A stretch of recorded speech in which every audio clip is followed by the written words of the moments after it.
Thank you so much for joining us this morning for our second event in a two-part series, Investing in Small Business, in partnership with the American Investment Council. Today I'm going to be joined on stage by Representative Stephen Horsford, the Democrat from Nevada, who's also a member of the Financial Services Committee. So we're going to get into news of the day. No shortage of speaker drama to talk about, the economy and private equity and small business. Afterwards, I'm going to be joined by Drew Maloney, who is the CEO of the American Investment Council, for a fireside chat. Big thank you to all of you joining us on the live stream. As always, you can find Punchbowl News on all social media at Punchbowl News, and we encourage you to share about this conversation. With that, I'm going to welcome the Congressman to the stage, Mr. Horsford.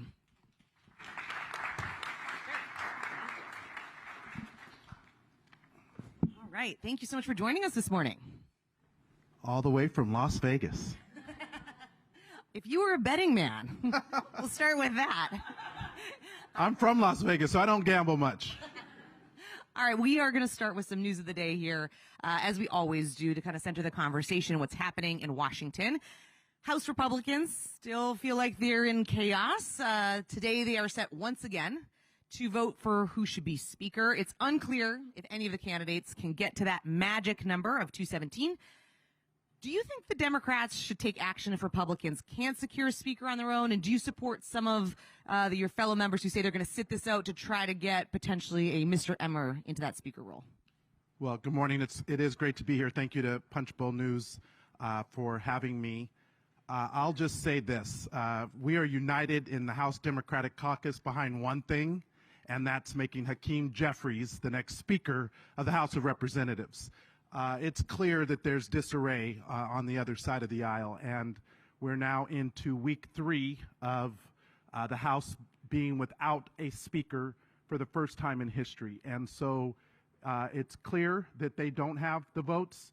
And while I believe that 5 of them could break ranks and join us, since we're unified, the best option at this point is a bipartisan path forward, which Leader Jeffries has offered both privately and publicly, and it's the only way, in my opinion, that we're going to reach agreement and appoint someone who meets the criteria to actually lead in this moment of both domestic and international importance.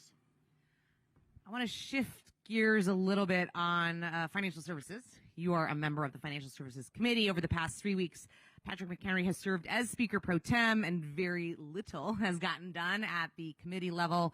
How concerned are you as a member of that panel if it ends up having to be Mr. McHenry in that Speaker role for a certain amount of time, that anything's going to get done in the panel, and what do you hope actually gets accomplished before the end of the year? Well, I actually have high regard for Chairman McHenry. I think he's a good chairman. We started the session, the Congress, identifying 3 or 4 bipartisan major issues that we could work together on, digital assets, of course, being among the top. Today we have a hearing in the Affordable Housing and Insurance Subcommittee. Well, it's the Housing and Insurance Subcommittee on their side. I wish it focused more on affordable housing. We have not yet had an affordable housing hearing in this Congress. And that just shows you the difference in the priorities between the parties. But it is unfortunate that because we don't have a speaker and Chairman McHenry is serving in this interim capacity, that has taken some of the focus off of the work that we could otherwise be doing. We've moved on a number of key policy issues around crypto, digital assets, regulatory reform. They have other bills dealing with reauthorizing the flood insurance program and other areas. But there are so many more priorities, from housing to helping small businesses get access to capital, which is really one of the big priorities that we have, and one of the roles that I think private capital plays in helping to build our economy and help to grow our economy. All right. Well, you led me right into this, the topic of the day. So we're gonna go straight to that. First, I want to just set the kind of the scene here a little bit from the 100,000-foot level. You're in Nevada, key state in terms of the economy, what's happening. Would love for you to just kind of, what are you hearing from your constituents on the economy, on inflation when you go back home? Well, I was born and raised in Nevada in the district that I serve, and my district is 50,000 square miles, so it's half the state of Nevada. Yes, I have a part of Las Vegas, the thriving part of our state's economy, but I also represent central rural Nevada, and the counties I represent are really frontier communities that are struggling to develop economically. That's why we have a big focus on lithium mining in a portion of my district, which is incredibly important to not just our state's economic development, but to our nation's ability to have electric vehicles. You cannot get electric vehicles, folks, without lithium mining. And the largest deposit of lithium ore in the country, one of the largest, is in my district. In Las Vegas, of course, the big issues for small businesses, and Nevada has been among the top 3 states in the country for the number of new startups since 2020 and the pandemic. And that has been led primarily by women and women of color who are looking to invest in themselves, invest in their ideas and in their vision for starting businesses, but they're also looking for access to capital and opportunities to bid on contracts, both private and public, and helping to position them for a number of the new sectors in Nevada, including renewable energy around solar and geothermal and hydrogen, as well as really having the opportunity to be a part of our thriving economy. I focus on this a lot as a previous member of the Ways and Means Committee. I believe that when we work on policy, we need to make it more equitable and inclusive to all communities. I'm the chair of the Congressional Black Caucus, and a big part of our work is making sure that what we pass actually benefits every community and that we don't leave anyone behind. I want to talk about the role private equity is playing in Nevada. I was doing some research last night, and it's actually pretty big in terms of numbers. The industry's invested $20.7 billion in Nevada in 2022, and nearly 8,500 jobs in your district are from PE-backed companies. Can you talk about the impact that investment has to your district and to the community? Well, look, capital is king. I think it's like water in Nevada. It's for fighting. But truly, private firms, small business firms, major companies like our hotels have relied on the opportunities that private equity provides to help both sustain and grow our businesses in Nevada. And so I recognize the role that private equity and private capital plays in this moment, particularly with the tightening of access to credit, with the increase of interest rates that is a hardship, particularly on small business owners. And that's why, I'm pleased to be able to work with partners like the American Investment Council to make sure that, again, these opportunities are available to everyone. And that's a part of my job, is to make sure that we're connecting federal resources and federal partners with local small businesses. I'll give you a perfect example. I was just on the phone yesterday with a constituent. They are currently a small electrical firm. They got a small contract with our public utility to do installation for the charging stations at one of our malls. Well, in the course of that and being introduced to our public utility, they were bidding to be a part of Siemens and a part of a much larger opportunity to grow their business. But access to capital was their barrier in their ability to grow. And so making sure that we are intentional about bringing small businesses, startups, entrepreneurs into this space, connecting them to the people that have access to capital, and helping those businesses grow from small to medium to large should be our goal. Yeah, let's drill down on that a little bit, because we've been hearing from small business owners, from companies that have got investment from PE companies over this past year, and one of the biggest concerns is that access to capital, right? Is inflation, is kind of figuring out how they're going to economically succeed when there's some belt tightening happening. What role does Congress play, right? When you hear this from your constituent, is it federal legislation? Is it making sure that there's not overregulation? How do you kind of answer the call there? Well, it's all of it. We do have to set policy in place, and I believe that there's more effective ways that we could be doing that.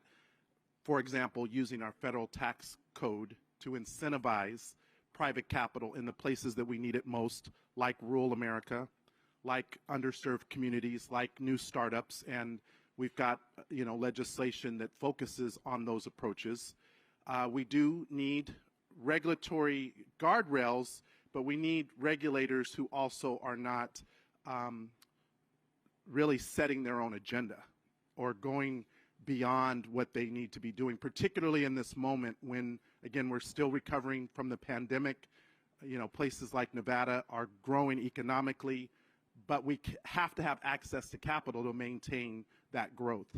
The third, in my view, though, is also sessions like this, creating opportunities to connect small businesses and entrepreneurs with private capital firms and bringing those capital firms to places like Nevada so that we can connect the dots and help people see that there are avenues. I'm really pleased that through programs like the Minority Depository, MDIs, CDFIs, we've been able to create those opportunities in Nevada and in other communities across the country. So you mentioned you're chair of the CBC. This summer, you also sent a letter to SEC Chair Gary Gensler asking the SEC to redo its economic analysis of the private fund advisor proposal, specifically talking about some concerns you had around minority-owned and women-owned firms. Talk about why you felt the need to kind of send him the letter and what's been the result of that. Well, let me take a step back before I answer the specific question about the letter. So in this country, we have a wealth gap. And that wealth gap is growing between certain communities and communities of color. And by this, I mean we have the opportunity to close the wealth gap by $1.5 trillion a year in the black community alone, which would increase our GDP 4 to 6% a year if we helped to achieve parity just for black America. If we did this across every community, we would grow the economy exponentially for everyone. By closing this wealth gap, and this is information that comes from the McKinsey Institute and their Institute on Black Economic Mobility, it would help create 600,000 new small businesses. It would bring about 30 million African Americans into the middle class. It would save over 3 million lives because health inequities would be overcome through economic mobility.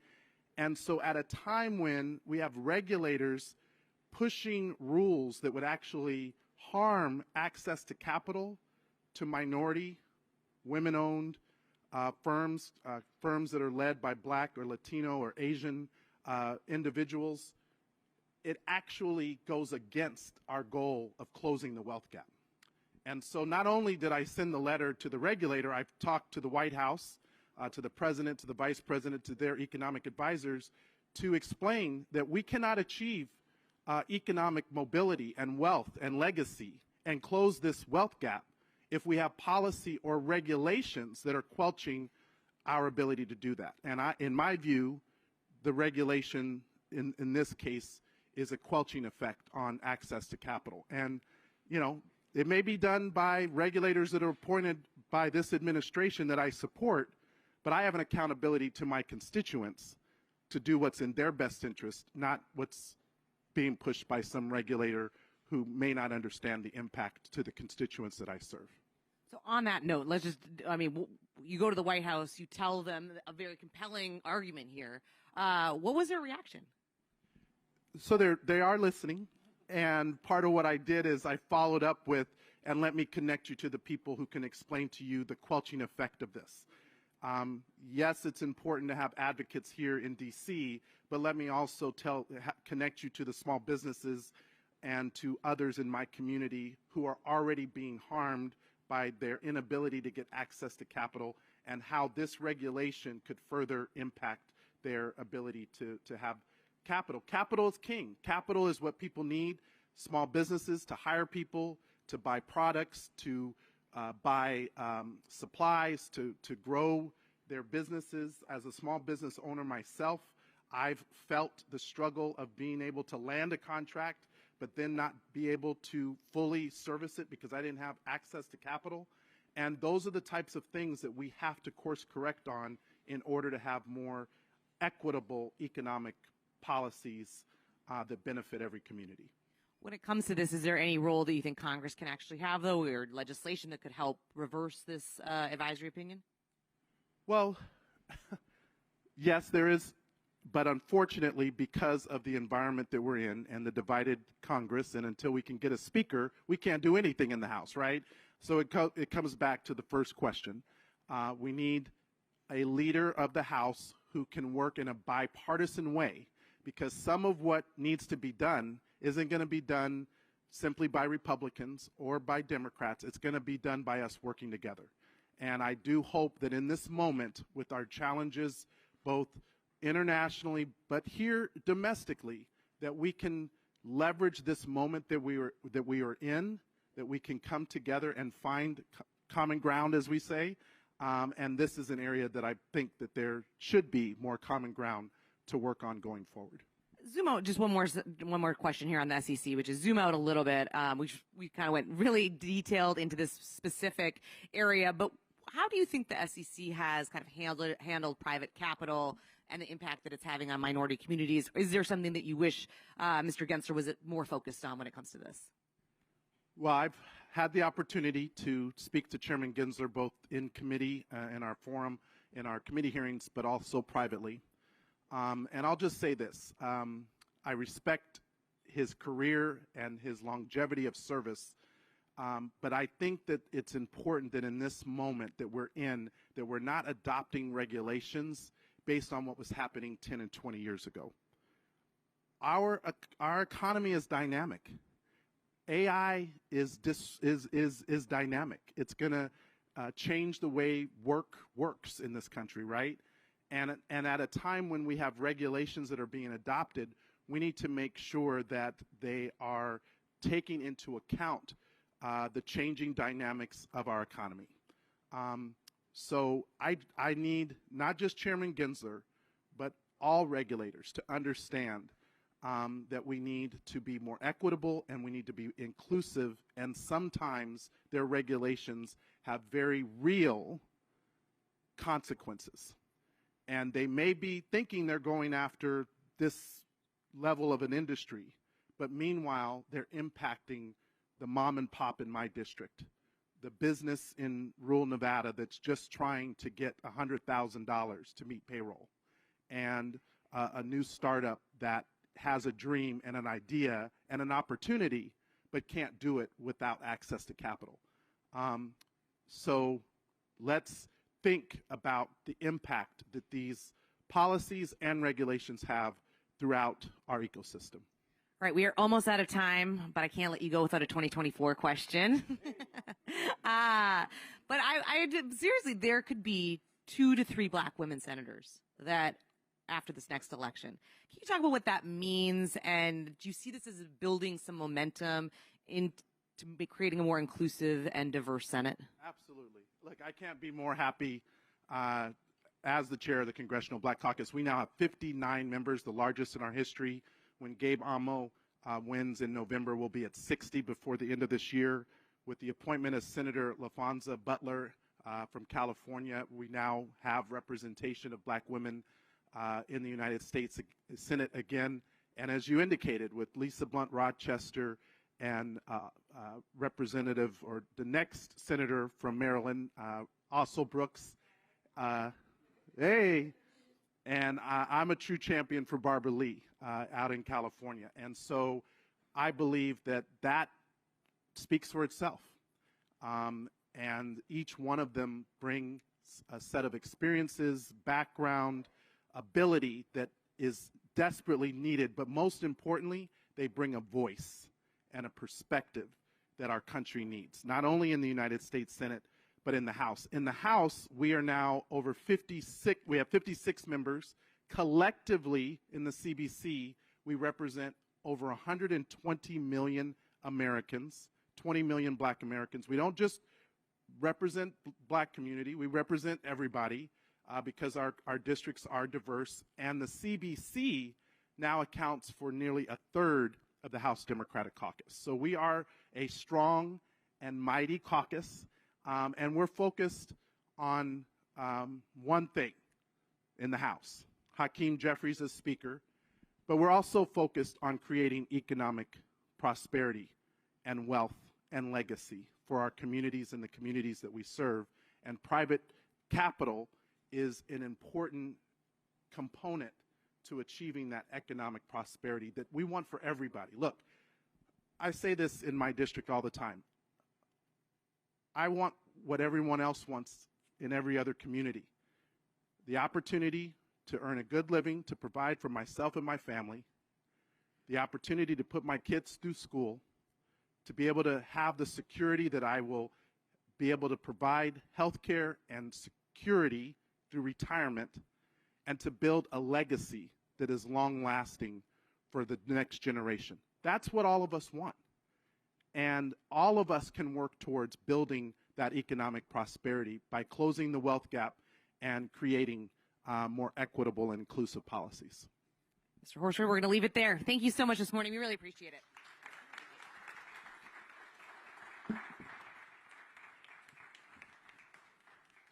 All right, now I am going to welcome Drew Maloney, CEO of the American Investment Council, for a fireside chat.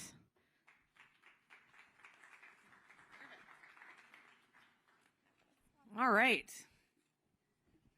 Good morning. Thank you for joining me. Good morning, Anna. How are you? Well, you know, it's been a long, almost 20 days without a speaker, but, you know, it keeps us busy. All right. I want to start here kind of taking where the congressman left off about the impact of private equity and how it's kind of impacted his home state of Nevada. Particularly, he spoke about small businesses, which has been our focus this year in this series. What do you think is the biggest misconception about PE and small business? Because I don't think it's something that necessarily most people align kind of a direct, you know, or a dotted line to. No, you're exactly right, Anna. I mean, one of the things that the American Investment Council we're trying to do is tell the story of private equity and the story of private capital and where they invest. And one of the challenges is I think a lot of people think it's only large companies that we invest in. But the fact is that 85% of private equity investments go to small businesses, you know, 500 employees or less. And the actual median size of a private equity investment in small business is 69 employees. I mean, it is really small. The other advantage is the average wage for a private equity-backed portfolio company is $80,000 a year. So they're well-paid jobs. They're investing in communities across America, and it's really a great story. And that's what we're trying to do at the American Investment Council, is tell that story. So let's drill down a little bit there. There's been a bunch of success stories. I've been talking to different folks throughout this kind of year on panels like this. Give us an example or two of where you've seen private equity make that investment in small business and have a positive result? So I'll give you two examples that are right here in Washington, D.C., and one is just a couple storefronts down. Sweet Greens and Cava. Everybody's probably been there at some point. If two of Punch Bowl News' favorite lunch spot exactly, on Capitol Hill. Exactly.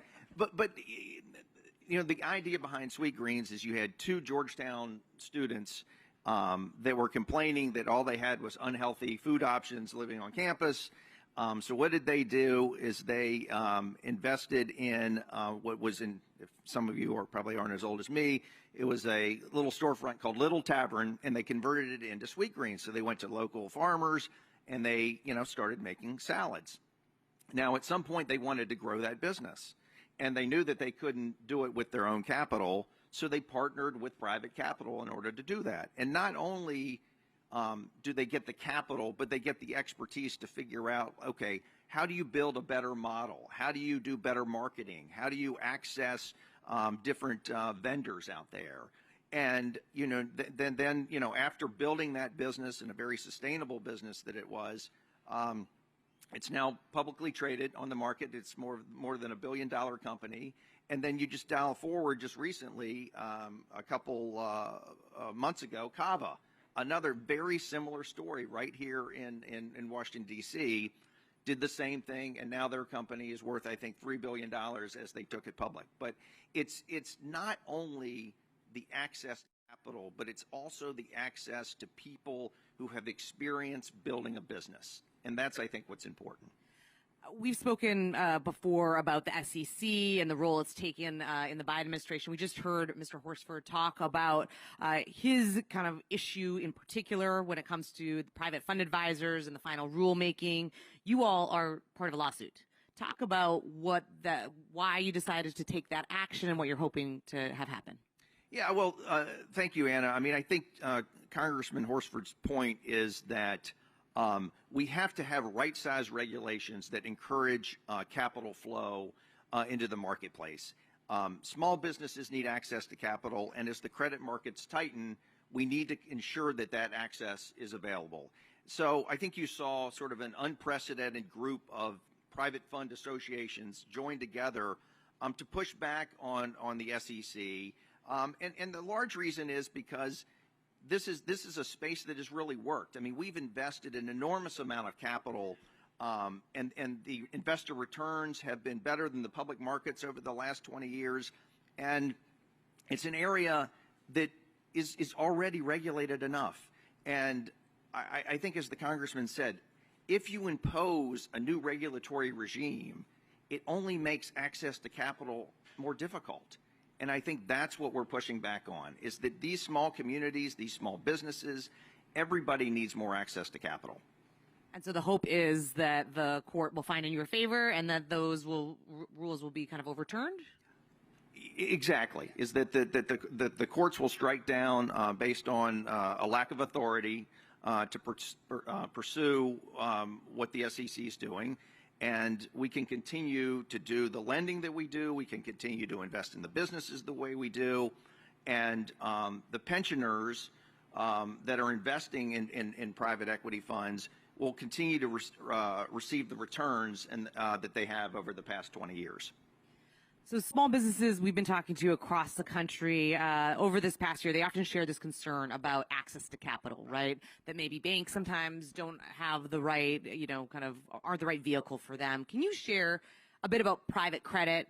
We talked about this the last time we were on stage, but talk about what it is, because I think sometimes not everybody necessarily kind of understands that. Right. So at the American Investment Council, we represent about 2/3 of all the private credit assets out in America. And the way a private credit fund works, it's very similar to private equity. We get resources from pension funds, sovereign wealth funds, endowments, and we invest those over, maybe a 10-year period. And we invest largely in small businesses. I think the average size of a firm getting private credit capital is about 150 employees.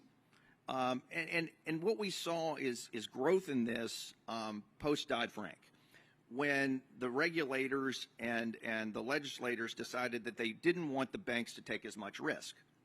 Well, we all know, if you squeeze a tube of toothpaste, the toothpaste has to go somewhere. So people still needed access to capital. People still needed mortgages. People still needed car loans.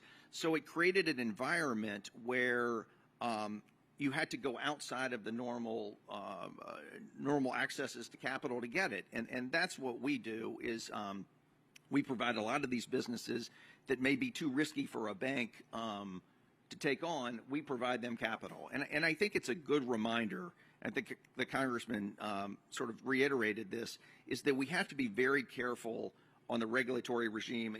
There's even a more onerous, Basel III regulatory regime that will require more capital on banks. That's just going to force more lending outside of the banking system, and make it harder for businesses to access capital. And that's not what we need to grow our economy.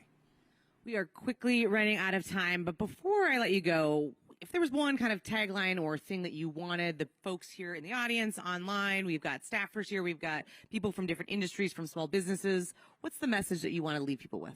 Look, America is the beacon for investment and innovation. And in order to keep that mantra that we have here, you have to make sure that the legislative and regulatory environment matches the economic output that we have. And I think just make sure you ensure that these regulations are right-sized so we can create as much access to capital and we can sustain and grow our businesses across America. All right, we're going to leave it there. Drew, thank you so much. I appreciate it. A big thank you to the American Investment Council for partnering with us, for Mr. Horsford and his team for joining us this morning, and to all of you for joining us in person and on the live stream. We have a bunch of events coming up in November. You can check those out at punchbowl.news. Have a great day and stay safe, everybody.